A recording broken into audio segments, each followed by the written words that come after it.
यिर्मयाह की गर्दन पर जुआ। अध्याय 27। योशीयाह के पुत्र यहूदा के राजा सिदकिय्याह के राज्य के आरंभ में यहोवा की ओर से ये वचन यिर्मयाह के पास पहुंचा। यहोवा ने मुझसे ये कहा, बंधन और जुए बनवाकर अपनी गर्दन पर रख। तब उन्हें एदोम और मोआब और अम्मोन और सोर और सीदोन के राजाओं के पास उन दूतों के हाथ भेजना जो यहूदा के राजा सिदकिय्याह के पास यरूशलेम में आए हैं। उनको उनके स्वामियों के लिए यह कहकर आज्ञा देना, इज़राइल का परमेश्वर सेनाओं का यहोवा यूं कहता है, अपने अपने स्वामी से यूं कहो कि पृथ्वी को और पृथ्वी पर के मनुष्यों और पशुओं को अपनी बड़ी शक्ति और बढ़ाई हुई भुजा के द्वारा मैंने बनाया, और जिस किसी को मैं चाहता हूं उसी को मैं उन्हें दिया करता हूं। अब मैंने ये सब देश अपने दास बेबीलोन के राजा नबूकदनेस्सर को आप ही दे दिए हैं, और मैदान के जीव जंतुओं को भी मैंने उसे दिया है कि वे उसके अधीन रहें। ये सब जातियां उसके और उसके बाद उसके बेटे और पोते के अधीन उस समय तक रहेंगी जब तक उसके भी देश का दिन न आए। तब बहुत सी जातियां और बड़े बड़े राजा उससे भी अपनी सेवा करवाएंगे।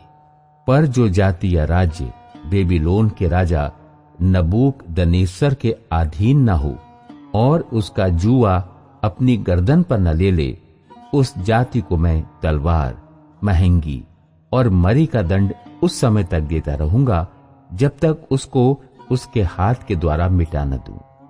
यहोवा की यही वाणी है। इसलिए तुम लोग अपने भविष्यद्वक्ताओं और भावी कहने वालों और टोनहों और तांत्रिकों की ओर चित्त मत लगाओ, जो तुमसे कहते हैं कि तुमको बेबीलोन के राजा के अधीन नहीं होना पड़ेगा, क्योंकि वे तुमसे झूठी भविष्यवाणी करते हैं, जिससे तुम अपने अपने देश से दूर हो जाओ, और मैं आप तुमको दूर करके नष्ट कर दूंगा। परंतु जो जाति बेबीलोन के राजा का जुआ अपनी गर्दन पर लेकर उसके अधीन रहेगी, उसको मैं उसी के देश में रहने दूंगा, और वो उसमें खेती करती हुई बसी रहेगी। यहोवा की यही वाणी है। यहूदा के राजा सिदकिय्याह से भी मैंने ये बातें कही, अपनी प्रजा समेत तू बेबीलोन के राजा का जुआ अपनी गर्दन पर ले, और उसकी प्रजा के अधीन रहकर जीवित रहे।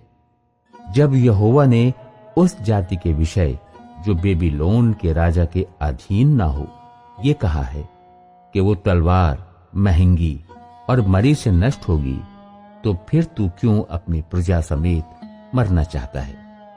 जो भविष्यद्वक्ता तुझसे कहते हैं तुझको बेबीलोन के राजा के अधीन न होना पड़ेगा, उनकी मत सुन, क्योंकि वे तुझसे झूठी भविष्यवाणी करते हैं।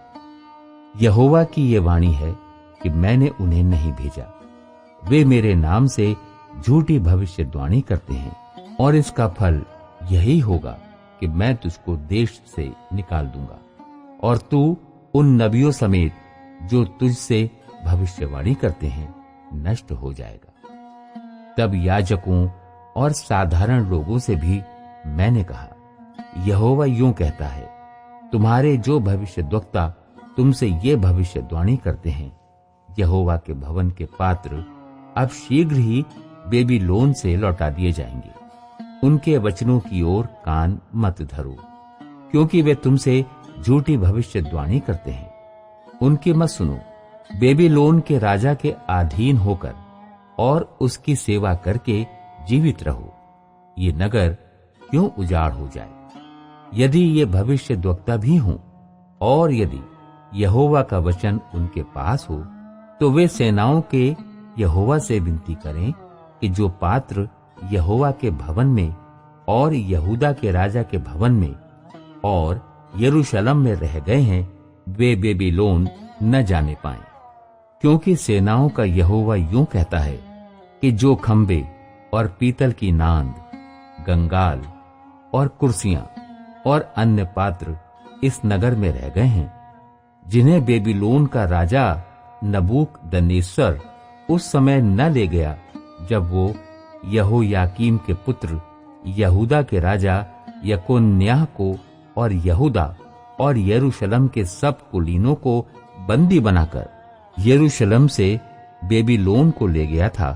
जो पात्र यहोवा के भवन में और यहूदा के राजा के भवन में और यरूशलेम में रह गए हैं, उनके विषय में इज़राइल का परमेश्वर सेनाओं का यहोवा यूं कहता है कि वे भी बेबीलोन में पहुंचाए जाएंगे, और जब तक मैं उनकी सुधि न लूं तब तक वहीं रहेंगे, और तब मैं उन्हें लाकर इस स्थान में फिर रख दूंगा। यहोवा की यही वाणी है। यिर्मयाह और हनन्याह नबी, अध्याय 28।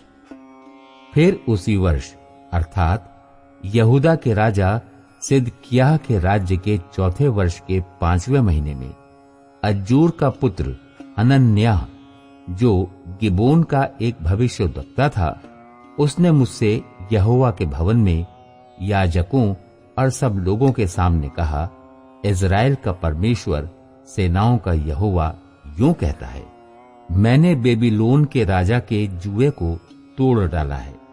यहोवा के भवन के जितने पात्र बेबीलोन का राजा नबूकदनेस्सर इस स्थान से उठाकर बेबीलोन ले चला, उन्हें मैं 2 वर्ष के भीतर फिर इसी स्थान में ले आऊंगा।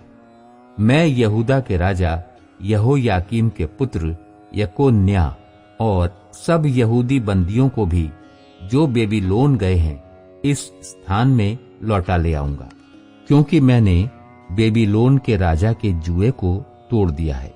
यहोवा की यही वाणी है। तब यिर्मयाह नबी ने हनन्याह नबी से याजकों और उन सब लोगों के सामने जो यहोवा के भवन में खड़े हुए थे कहा, आमीन। यहोवा ऐसा ही करे। जो बातें तूने भविष्यद्वाणी करके कही हैं कि यहोवा के भवन के पात्र और सब बंदी बेबीलोन से इस स्थान में फिर आएंगे, उन्हें यहोवा पूरा करे।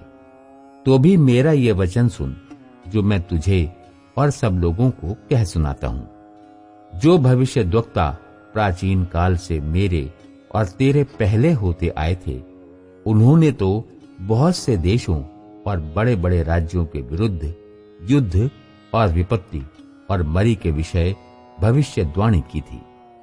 परंतु जो भविष्यद्वक्ता कुशलता के विषय भविष्यद्वाणी करे, तो तब उसका वचन पूरा हो। तभी उस भविष्यद्वक्ता के विषय ये निश्चय हो जाएगा कि ये सचमुच यहोवा का भेजा हुआ है। तब हनन्याह भविष्यद्वक्ता ने उस जुए को जो यिर्मयाह भविष्यद्वक्ता की गर्दन पर था उतार कर तोड़ दिया, और हनन्याह ने सब लोगों के सामने कहा, यहोवा यूं कहता है, इसी प्रकार से मैं पूरे 2 वर्ष के भीतर बेबीलोन के राजा नबूकदनेस्सर के जुए को सब जातियों की गर्दन पर से उतार कर तोड़ दूंगा। तब यिर्मयाह भविष्यद्वक्ता चला गया। जब हनन्याह भविष्यद्वक्ता ने यिर्मयाह भविष्यद्वक्ता की गर्दन पर से जुआ उतार कर तोड़ दिया, उसके बाद यहोवा का ये वचन यिर्मयाह के पास पहुंचा, जाकर हनन्याह से ये कहे, यहोवा यूं कहता है, तूने काठ का जुआ तो तोड़ दिया, परंतु ऐसा करके तूने उसके बदले लोहे का जुआ बना लिया है, क्योंकि इज़राइल का परमेश्वर सेनाओं का यहोवा यूं कहता है कि मैं इन सब जातियों की गर्दन पर लोहे का जुआ रखता हूं, और वे बेबीलोन के राजा नबूकदनेस्सर के अधीन रहेंगे, और इनको उसके अधीन होना पड़ेगा, क्योंकि मैदान के जीव जंतु भी मैं उसके वश में कर देता हूं। यिर्मयाह नबी ने हनन्याह नबी से यह भी कहा, हे हनन्याह, देख, यहोवा ने तुझे नहीं भेजा, तूने इन लोगों को झूठी आशा दिलाई है, इसलिए यहोवा तुझसे यूं कहता है, देख, मैं तुझको पृथ्वी के ऊपर से उठा दूंगा और इसी वर्ष में तू मरेगा, क्योंकि तूने यहोवा की ओर से फिरने की बातें कही हैं। इस वचन के अनुसार हनन्याह उसी वर्ष के 7वें महीने में मर गया।